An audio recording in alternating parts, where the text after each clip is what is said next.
Hello and welcome to the MHG podcast. Life could be a little bit miserable. Life can be a little bit dark. We're here to provide you with a little bit of light, a little bit of joy, but unfortunately we can't provide you with tents because Suella Braverman says so. So joining me today is Stuella Braverman. No, that's bad. I don't even want to put you in that. No, I don't even want to do that. That's the lowest of the low. I do apologise. Yeah, there's an emergency beeping in the background going, warning, warning, Brad, don't call Stu. What about Rishi Stunak? I'm going for Suella Braverman. That's what I'm going for. Oh, God, no. Yeah. No. Yeah. Well, I've got to get my revenge now for that. Yeah. It's... yeah, we won't go there. Well, I'll tell you what, we will go there. Because on the life is a little bit miserable, life is a little bit dark side, we might as well get that out the way. Because our Home Secretary is an utter... You can beep this if you want to. You can leave it in. I don't know how many kids listen to us, but she's an utter... Well, she's certainly a fascist. Yeah. I don't even think fascists go that bad. Not all of them. She's certainly leaning into it as much as she possibly can. And it's pretty terrifying, really. I mean, when she did the history around like the 1930s, 1940s at school, I think she took the wrong message from it. Yeah, it's not an instruction manual, you know what I mean? No. But yeah, I just... What? How? I mean, when you've got other Conservatives turning around and trying to distance themselves from what you said, you know you've done wrong, surely. Yeah, it's a we the bad guys kind of a moment for them. For even the more right way. They're like, if you go in further right than most of the Tories, then yeah, you're really in trouble. Yeah, and it's just, it's horrible. I mean, yeah, I'm watching it again. When you're making the likes of Farage and Piers Morgan and all that lot, and even Tommy Bloody Robinson seem a bit alright, compared to what you're saying, you've gone off the deep end. Yeah, I know. And there's normally, I've noticed, there's kind of, I'm no genius, I'm probably nicking it from somewhere that I've forgotten, but there's basically like two types of fascists. There's like the opportunist fascists who do it because they want power, and they might not, they're a bit of a psycho or a sociopath. They don't even believe in what they're saying. Yeah, exactly. Because they don't really understand it. Because they don't really understand human emotions. They just listen to people and go, "Oh, there's a whole group over there that I can entrance and have on my side if I say these words." So there's that type of fascist, and then there's the true believers. And I always thought that Braverman was just one of the former, but I'm really starting to think now that she's one of the latter. That she genuinely does believe these things. Because she's a true believer. What's that really right wing church in America? What was it called? Oh, so many. Throw a rock, you know what I mean? The one with the twins in it and stuff like that indoctrinated like the girls and they escaped or whatever. But yeah, she should fit right in at home at those where they're pretty much Ku Klux Klan without the robes. For anyone who doesn't know, by the way, because you might not be British or you might not be up to date with the news, and I understand it if you're not up to date with the news at the moment, Suella Braverman has decided that being homeless is a lifestyle choice. And to stop people choosing this lifestyle for themselves, they're not allowed tents. Because some people, a small minority of people, might use tents to do some shoddy drug deals. So screw everyone that's unfortunately living homeless. Yeah. So that's like one of those first stops towards like getting people to beat these people up or even kill them, because that's always the way. Oh, are these people questioning it? Are these people actually a danger? And then, of course, that means that nutters go out and kill them. But also, much worse than that is the trying to ban the protests against the Palestinian and Israeli quote-unquote war that are going to be going ahead on Armistice Day, saying that basically that it's anti-British, that they pose a threat. It's basically trying to turn people into a violent mob to attack a peaceful protest, which is, again, an absolute classic out of the fascist playbook. And it is, because the best way to respect the people that fought for our freedoms is to take away the freedoms of the people they fought for to have the freedoms. I know. A lot of veterans if you do use your freedom, you're against freedom, apparently. So, yeah. A lot of veterans have come out and said, "Look, she doesn't speak for us. We want, Yeah. we are always fighting. We were always fighting for peace." And I have a lot of problems with like professional military and professional soldiers, but a lot of them get it bang on the money these days. So and it's I think for the fascists, the right wing, and the grifters, having someone like Hamas, who have stood up and their methods are wrong. I'm not going to support Hamas or anything like that. What they've done is categorically wrong. But the reasons we got to Hamas need a much bigger discussion as to how we got to Hamas. Anyway, they're using those as a way of going Palestine bad, and everyone's falling for it, and that's really hurtful that people are falling for that hook, line and sinker. And I don't just mean the other grifters and everything, I mean your average Joe on the street. So to give you an idea, by the way, I will come back to Suella Braverman in a minute and why I agree with her. There's a cliffhanger for you. Oh, why I agree with Suella Braverman. But anyway, we'll come back to that. My daughter's football team are all wearing poppies on their next game coming up because it's on the Saturday, which is the 11th, I believe. Is it the 11th on Saturday or Sunday? It is on the Saturday, isn't it? Yeah. And for their game, they've got stick-on poppies. Now, I'm not a big believer, because of what I think the poppy means these days, I won't wear one. Okay? Yeah, I'm with you. I'm exactly the same. But Edith is too young to have any clue what's going on. She just wants a nice red poppy, so whatever. But on their WhatsApp group, they had a vote to say, do you want, are you okay with your children wearing a poppy for this game?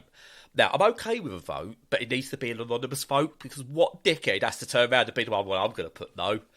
Oh, who put no? Oh, dear, okay, that's a bit awkward. So I had to vote yes, and I didn't like doing it. But I hate Poppy Day or whatever we do, Remembrance Sunday. I don't hate Remembrance Sunday. Hell, I even went up to London when I was in the Army Cadets when I was younger. And the idea, like with most things, the idea behind it is sound, and it's lovely that we want to honour people. But what it's become, and the symbols of it now, are just disgusting. They're just full on. If you don't do this, if you don't do it in this particular way, we will make you out to be the worst of the worst. And I hate that. It's been completely subverted. Well, not completely, but it has been mostly subverted. And I think there was a huge shift after, the last survivors of the war, the last British survivors of the First World War died about 10 or 12 years ago, I think it was now. And it's gone from... So the entire point, just to reiterate for people who aren't aware, maybe they're not from the UK, or maybe they're younger and they haven't experienced what the true intent was. But it was a war. It was supposed to be the war to end all wars, the First World War, because it was the first mechanised war. It was full of conscripts rather than professional soldiers. Hence why you had a lot of poetry and art that came out of it, because there were a lot of people who were not soldiers who were forced to fight. And it was that, and it devastated the entire globe. And the idea was this should never happen again. And remembrance is none of us, nobody, in any of the countries that participated, and nobody in the future should ever have to go through this again now that we have peace. And then, of course, 20 years later, there was another world war because people seemed to like them. And, they hadn't learnt that lesson. But the lesson is we should be at peace. But unfortunately, it's been co-opted by a lot of areas of society, and especially the right wing, to be support our soldiers, support our boys at the front, support all of the wars that we're in, support all of our military actions, support our policing actions. It's like, no, I don't agree with any of them, or any that we've been a part of for the last God knows how many years.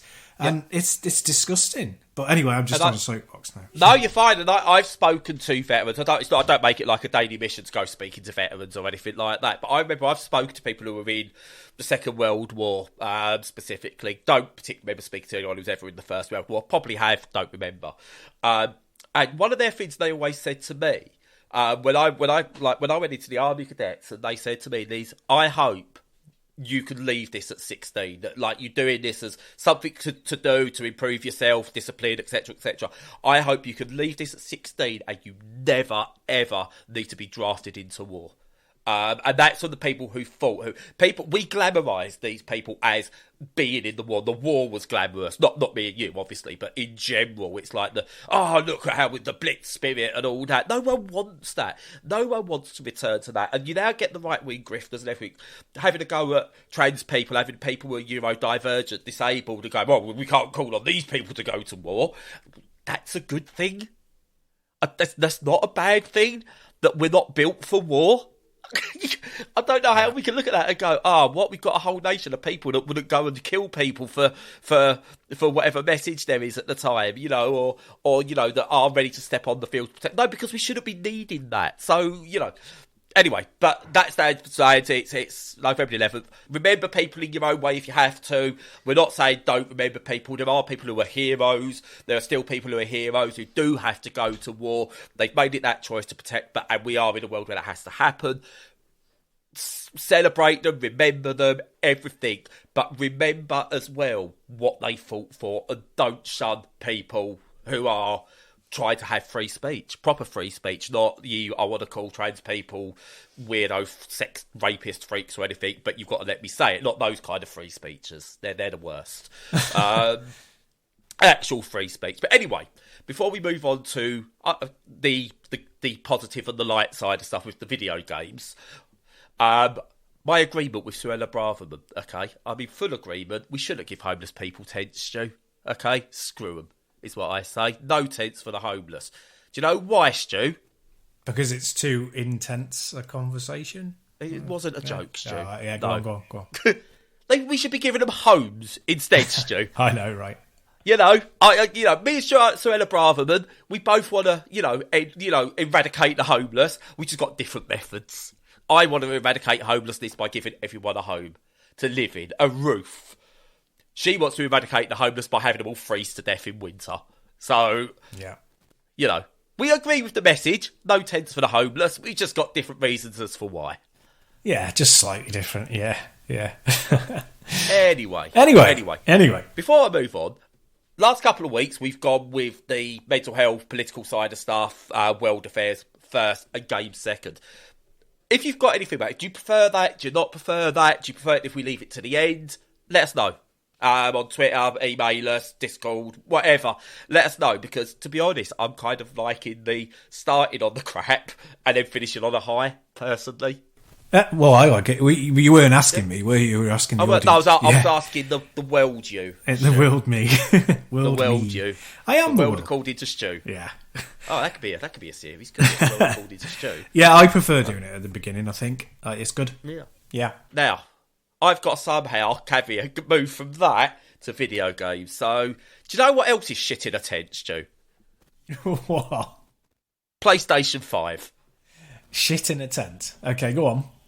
Well, a home's not a good tent. I don't know. I've messed that one up, Stu. I don't know. Do you know what's better than Suella Braverman, Stu? Anything? Even Ubisoft. Oh, God, it's close. It's close, but yes. Yeah. Right, ask me the question, Stu, because I've got more than you, and I'm digging a hole. I'm digging. Yeah, so let's get you out of there. So, let's put you under a tent, nice and safe. So, what have you been playing this week, Bradley? Lots. I've had so much come through. I forgot how busy it even is for indies. We spoke about it last week. There's never a quiet month for indies. I've discovered the other months are quiet compared to October and November. So first up, I've been playing Achilles, Legends Untold. Now, I'm not going to lie. I first picked this up because I thought this was like one of the League of Legends spin-offs. It's not. I got mistaken. But, sometimes when you make a mistake, and it's a pleasant mistake. Not often, but it can happen, I guess. Yeah. Well, this is a pleasant mistake. Just like my children. No. What? I don't know. No, they were an unpleasant mistake, weren't they? But yeah, it really was. I got this in error thinking it was something different. But what you've actually got here is the Diablo-esque action RPG, but with Souls-like combat mechanic. Based in what was Achilles? That's Roman mythology, is it? Greek. Is it Greek Achilles? Okay. Yeah. Right. Okay, fair enough. There you go. I wasn't sure if it's Norse, Roman, or Greek. Stu tells me it's Greek. If it's wrong, Stu's fault. Just saying. It's always been your Achilles heel, Stu. Throw me under the bus. It's always your Achilles heel. It is. It absolutely is. Yeah. Oh, yeah, that is Greek, isn't it? I should have known that just by Achilles. Anyway, Jesus Christ, off subject.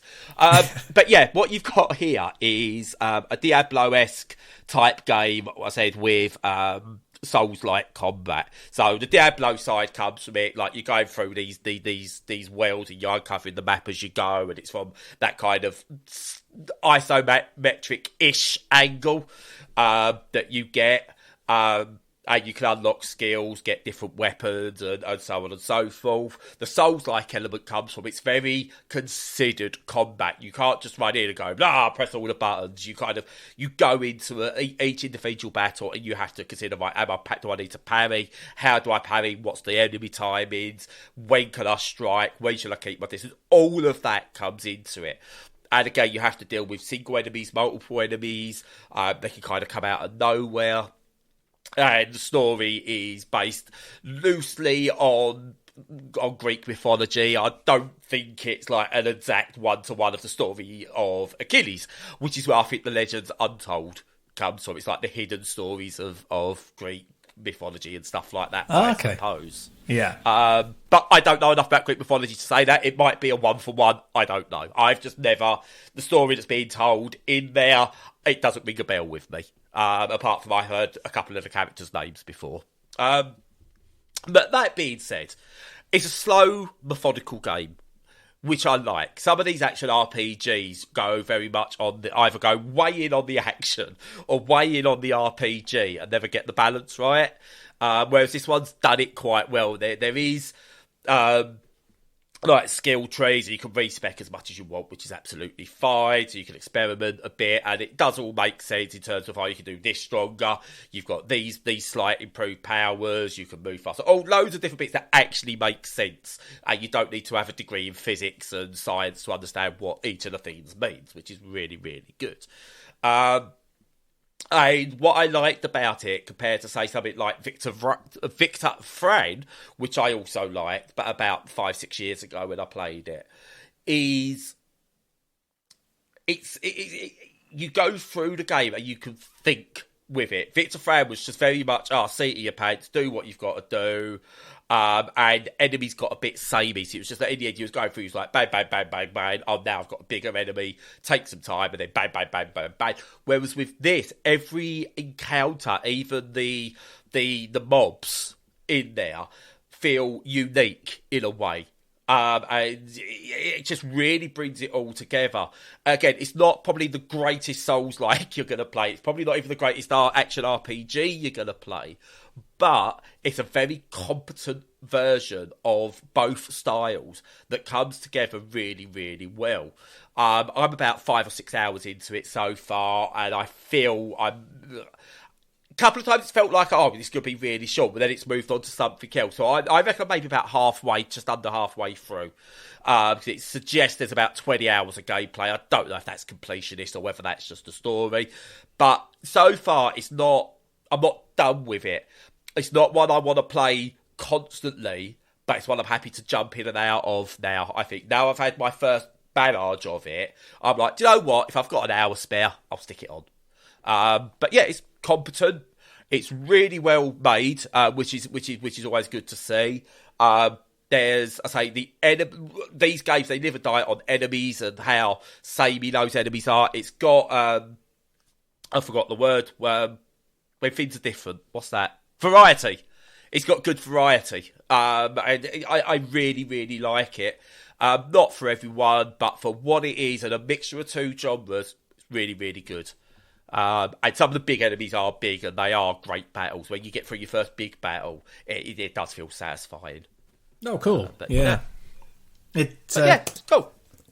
Yeah, I mean, it's a shame because, just had a look at it because it wasn't on my radar at all. And just had a look at it and I was like, oh, yeah, that looks like it might be a bit kind of God of War, as you'd expect. I mean, the original God of War series, not the rebranded Chains stuff. of Olympus and the PlayStation 2 ones. Yeah, yes, PlayStation 2 and then the PS2. The PSP ones are still the best, by the way. Yeah, they are probably. But anyway, I was hoping it was one of those, but unfortunately, no, it's a Souls-like, and that's very disappointing. Yes. Yeah, you've got right. So you're not going to play if you hate Souls-likes. You're not going to play this and they go, I could kind of. It's the Souls-like is probably more of the gripping factor than anything else, unfortunately. Right. But it's nice to play a Souls-like that's not behind the shoulder, third person, slow moving, dark. Right. Yeah.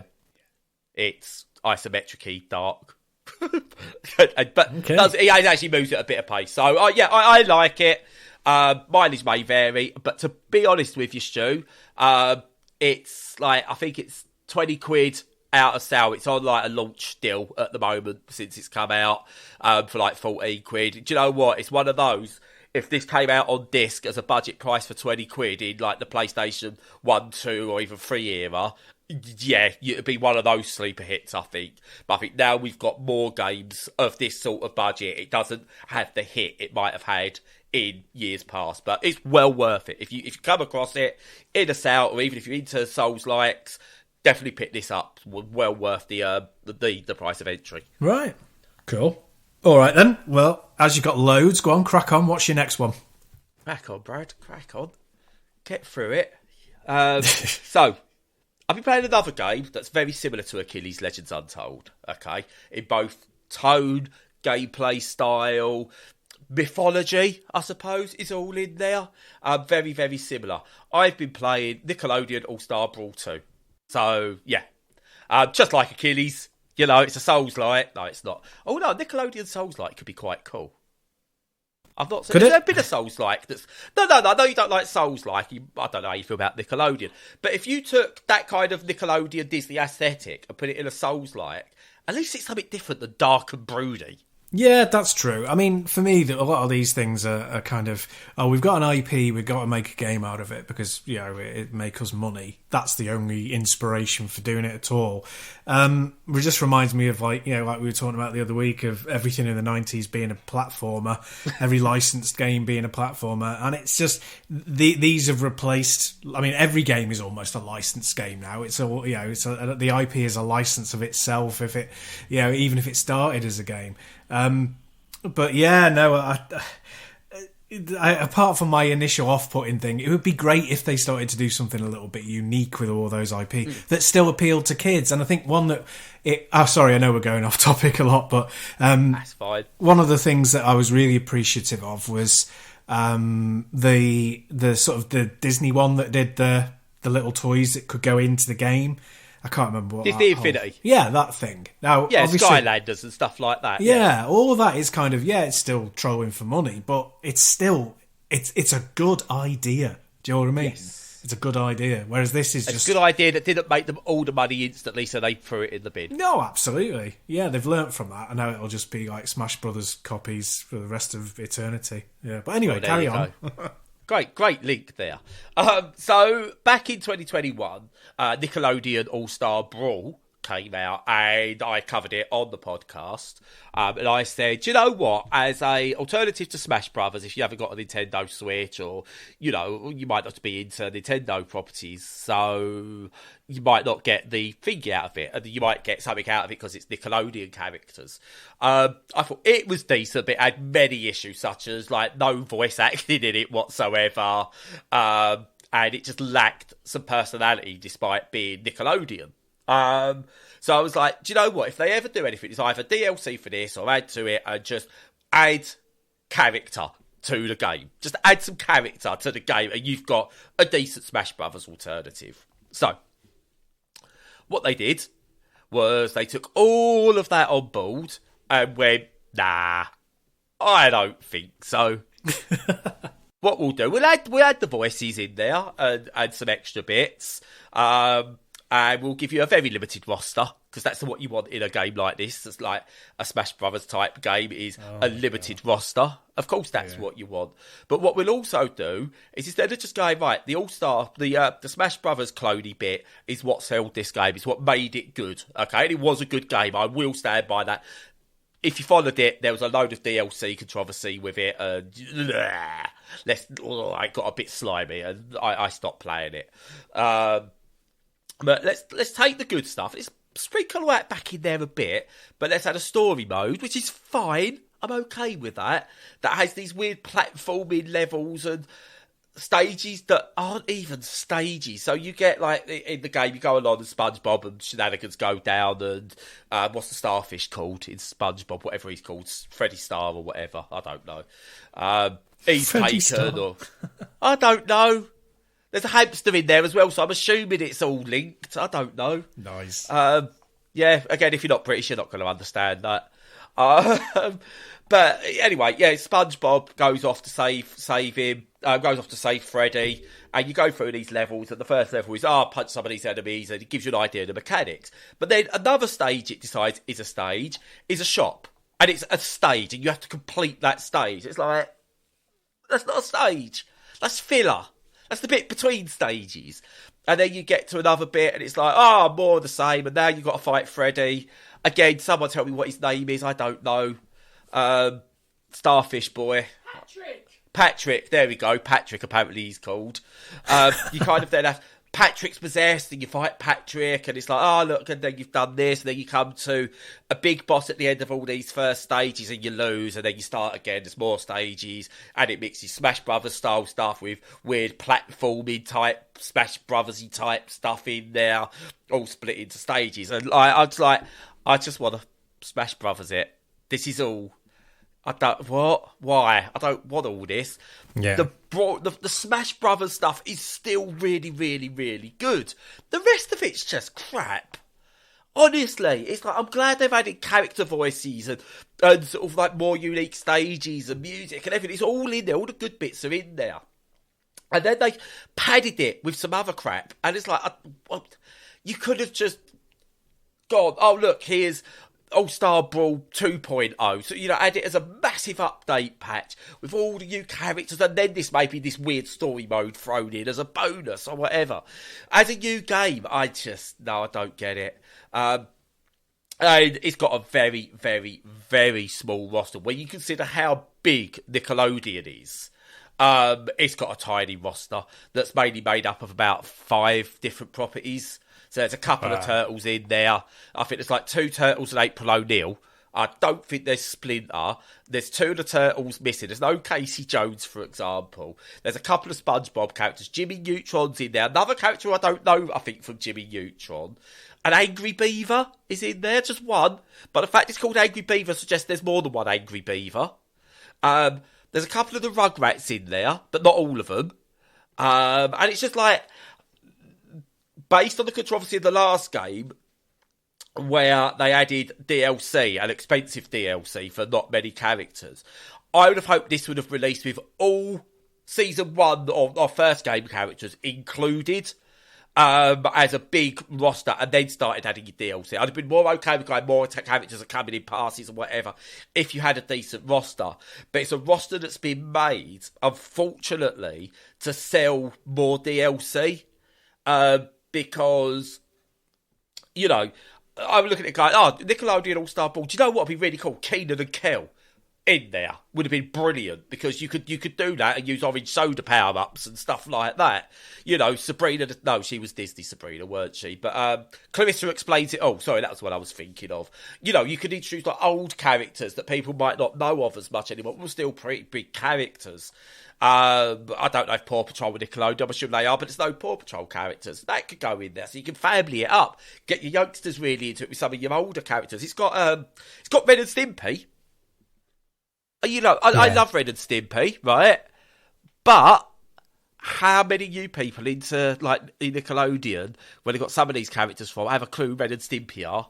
Well, yeah, I mean, you've already said the reason why. It's DLC, isn't it? It's just going to be a DLC farming exercise. But you have to actually sell the game to then sell the DLC, and like, I know there'll be quite a lot of people who buy it on the strength of the name, but is it really gonna do? I suppose it will. I'm being naive. I picked it up, and I wanted to cover this because the mechanics of the first game, the fighting, the brawl mechanics, the Smash Brothers mechanics were brilliant.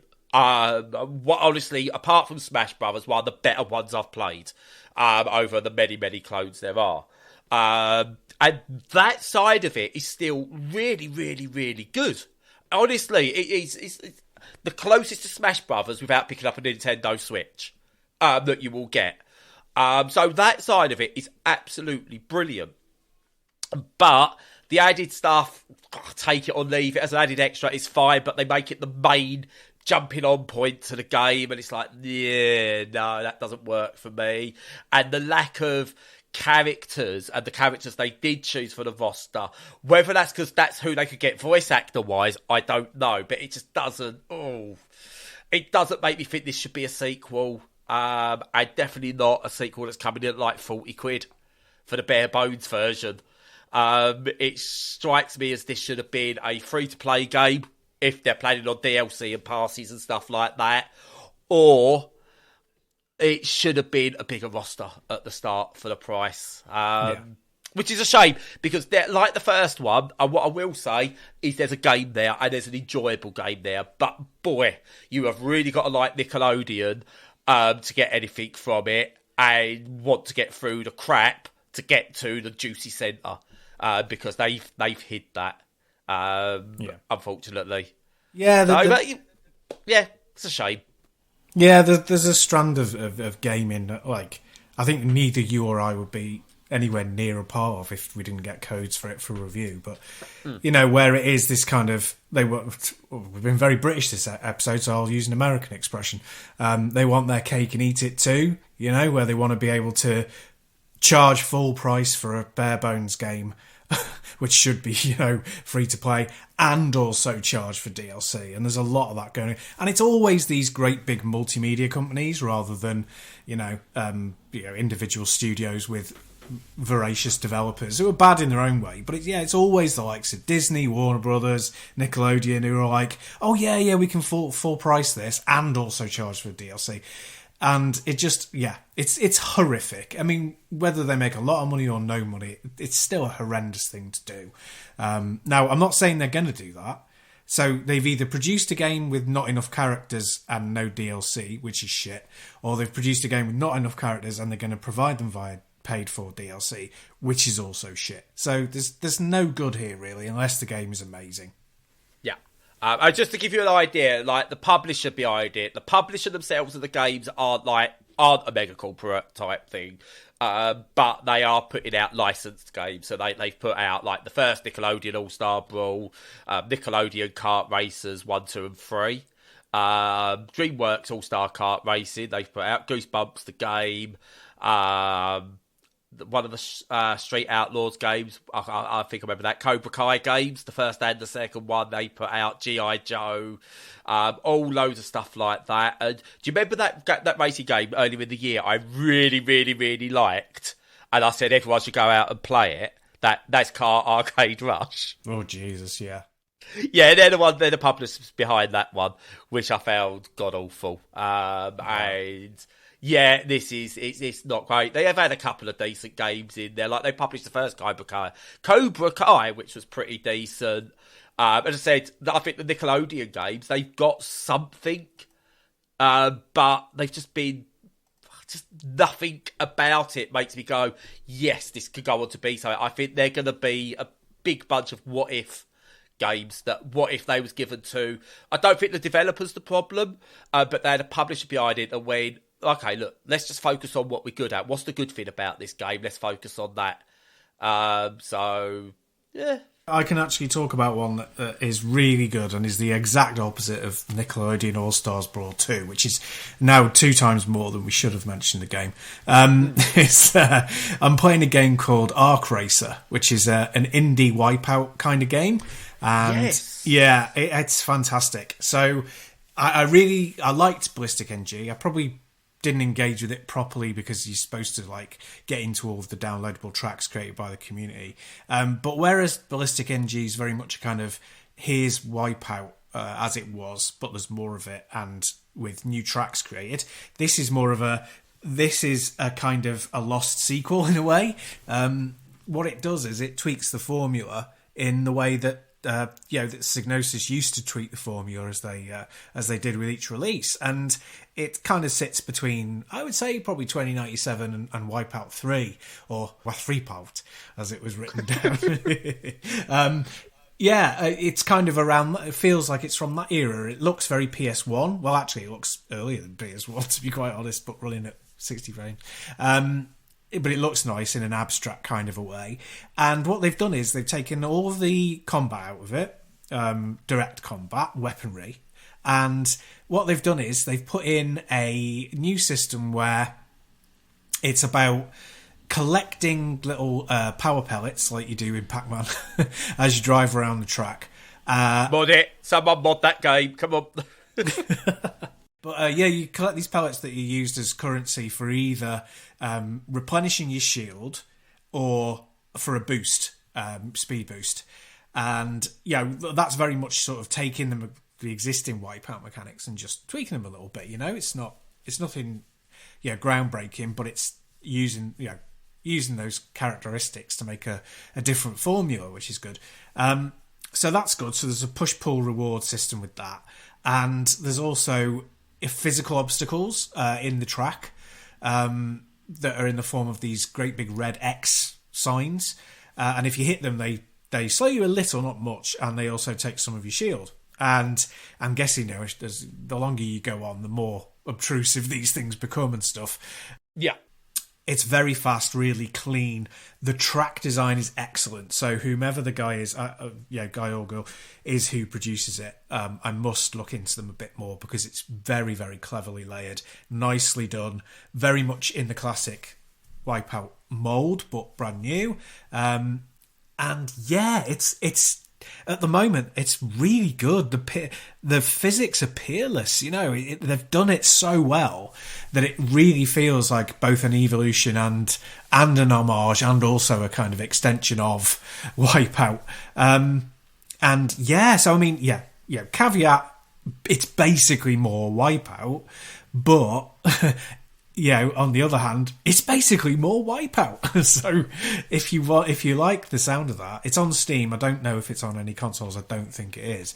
But pick it up. It's dirt cheap, and it's more Wipeout. Like who doesn't want that? Yeah, I picked this up literally. I think the day before I had my last major eye bleed. So I've not been able to play it properly yet, but I gave it probably about 10 minutes. Well, do you know when you pick up a game, I'll give it 10 minutes, see how it sits, and I'll get back to it. I've not got back to it yet because my eyes can't cope with it.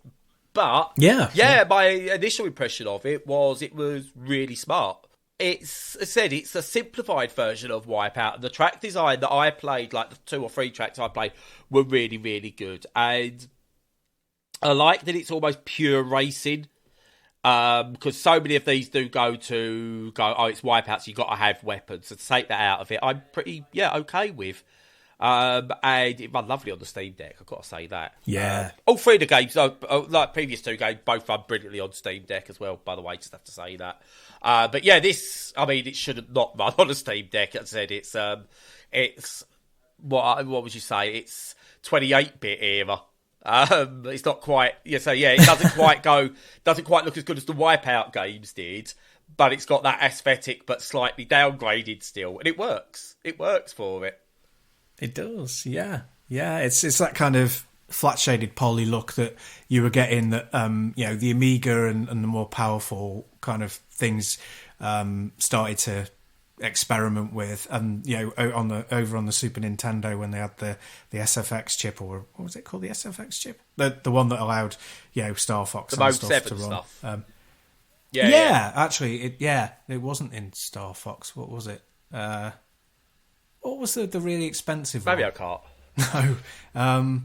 Right to there was like a Buggy Boy style game, and there was something else that used the chip. I'll have to look it up anyway. But yeah, it was that kind of, and Virtua Racing on the Mega Drive. And stuff, yeah. That was, but it's like that kind of that era, you know, sort of 1993, about 92, 93 kind of era of flat shaded polys, but obviously running at super smooth, and high resolution. It's just really lovely. Yeah.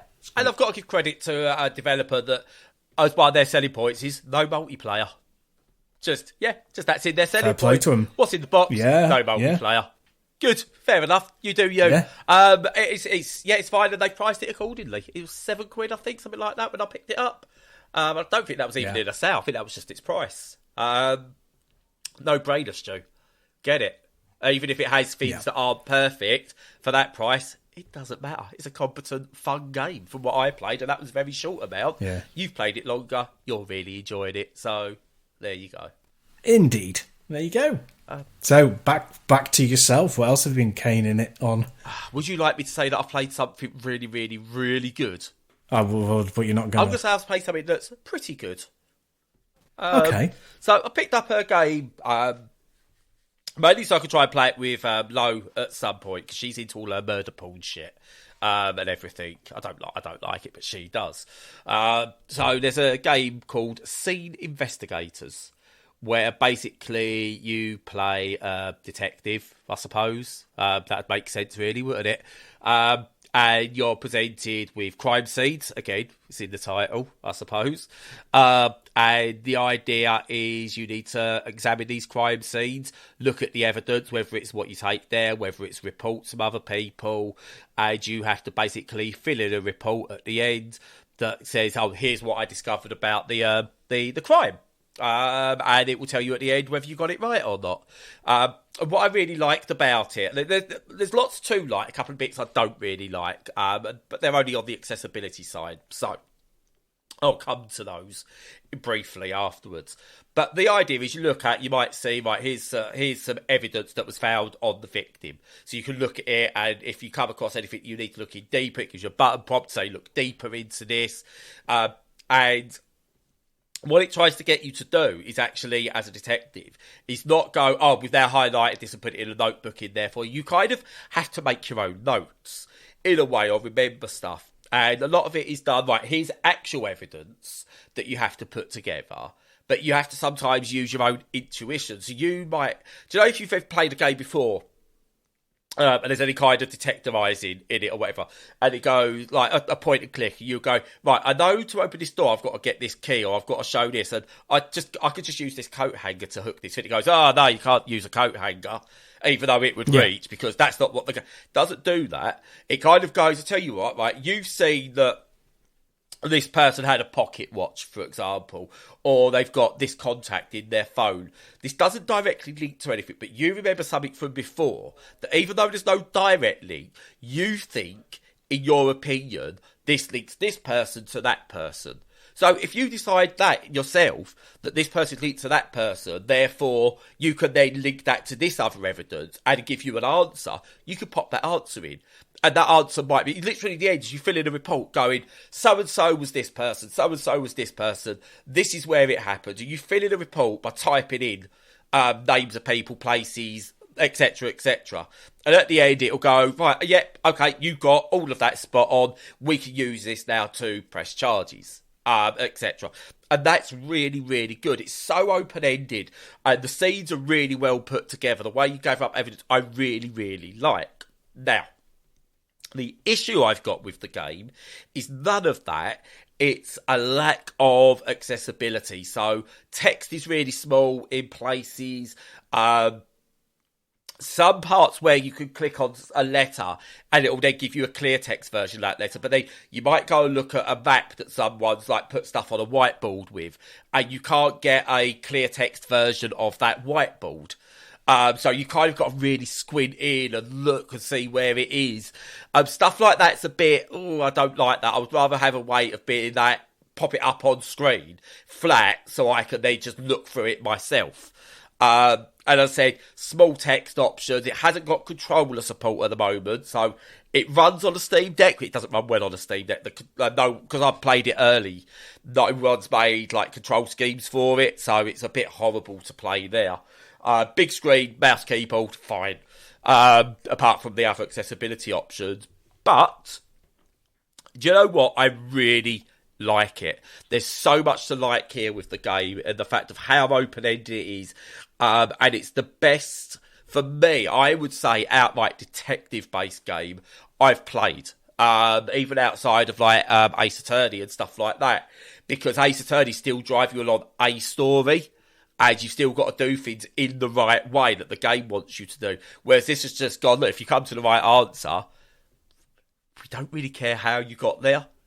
So as a detective, you've done your bit. It's just whether you, as a detective, are comfortable presenting that information to supposedly get someone locked up. Yeah, really good. Really, really good. Budget title. Visually, you know, some parts you can tell it's a bit budgety. But yeah, I can't say anything negative about it. It's not for everyone, but yeah, enjoyable. Great crime-solving detective-y game. Nice. Yeah, sounds actually pretty good, and like it's trying some new stuff and tweaks to the formula and stuff. Excellent. Yeah. Another one I've played is called RIPOUT. I was sent this, I think, just before Halloween, because it's scary type thing. Oh, look, stuff's going on. Oh, there's monsters and aliens. And look. It's dark. Oh, part of the look genre. Yeah, part of the look genre. Yeah, it's fine. It's a first-person shooter that's online co-op, designed around that, but has a decent single-player campaign to it that I'm enjoying enough. So you go through, you kill mutants or aliens or whatever they are. You get a pet that will go and try and kill. So generic first-person shooter set in space, aliens, mutants, blah blah blah. But except you have a little pet alien thing yourself that you can send off to go and attack things for you, which is really cool. Basically, you got a sick dog with you that you can go and do things, open doors, kill other enemies, distract enemies when you then shoot them. Really cool little mechanic to add to it that doesn't go, this is all of a sudden like a brand new genre, but it adds something that I don't really see much of in FPS games. But yeah, it's fine. Loot collecting, shooting, dark, aliens. Played better, played worse. It's got like PvE gameplay in it, which I've ignored because I don't like PvE. I don't like co-op because you've got to be around, not around other people, but you've got to make sure you're available. I can't always be available. Is that what you mean? Online PvE? Yeah. Gotcha. Yeah. So, but yeah, the monsters have got decent variety to them. It's really atmospheric. It's creepy in places. Not scary. I don't know if it was going for scary or not. It's not scary. But again, some people might find it scary. I'm a weirdo. We know this, Stu. We do. But yeah, beyond going, it's a very competent first-person shooter that doesn't outstay its welcome. There's not much else to say about it. But that's not a bad thing at the same time. Perfectly fine, perfectly serviceable. Get it for about 20 quid. It's early access. What I will say, I look at it and I played it and everything about it says to me, give it 7-8 months. That's in a humble bundle. Yeah, no, fair play to you. It looks nice from videos, but it's really funny because the FPS space is a bit odd because it's so dominated by like Call of Duty that there aren't really many coming out that aren't like indie ones. There aren't like any. Yeah, it's either boomer shooters or COD essentially. And this isn't. It's really strange. This is neither. My 3D Realms though. I didn't realise that. Honestly, it shows how much knowledge and how much attention I pay sometimes. I was literally just bringing up just something about it, just to make sure I hadn't missed anything. And I went, 3D Realms. Would you believe it? So, yeah, you'd imagine that's why it's competent, at the very least, in terms of gun mechanics and everything. They're behind quite a few, because I believe... Did they also do Ghost Runner? Did they publish Ghost Runner on PC? Or help develop it? I'm sure I remember their name on Ghost Runner somewhere. I'm just having a look now. Yes! They was... Oh, right, I hadn't even paid any attention. Right, so 505 Games developed Ghost Runner, and it was one more level of 3D Realms behind the development. What they did, I don't know, but they was involved with that. But yeah, it's fine. RIPOUT's fine. If you're after an FPS to play, then do you know what? Go ahead. If you're not, don't worry. It's not going to make you like all of a sudden go, oh yeah, this is great. It's fine, and that's okay. Especially at 20 quid. It's fine. It's okay. Definitely. There you go. There's the name of the podcast for this week, I think. It's fine. It's okay. No, I'm going with the U-Look The U-Look genre. Or I agree with Suella Bravo, but that should get a few fucking clicks in, shouldn't it? Yeah. No, let's not do that. I've got plenty to talk about in coming weeks. So many games. The one I really want to talk about, I'm embargoed on, which is I cannot wait to talk about that. I don't think I'm breaking embargo by going, ooh. So, yeah. I've really got to play. Don't think that's breaking embargo. If it is, I apologise. But bloody hell, that's a great game. No, I never just said that. That's how I do embargo. No, don't ignore that. I'm not going into any details about how good it is. You know what? I'm not saying just how bloody great it is, okay? Not saying that at all. Because I swear by my embargo. And I'm not sure you've got the grasp of what an embargo means, Brad. Well, I've technically completed it, and I can't talk about it, Stu. And I really want to talk about it. And don't give someone with ADHD and autism a game that early. That bloody it might not be good, because I can't say if it's that good. They should have learned the lesson, shouldn't they? I think before I get into any more trouble, I'll shut up now. Yeah, there's a lot of that that's getting cut.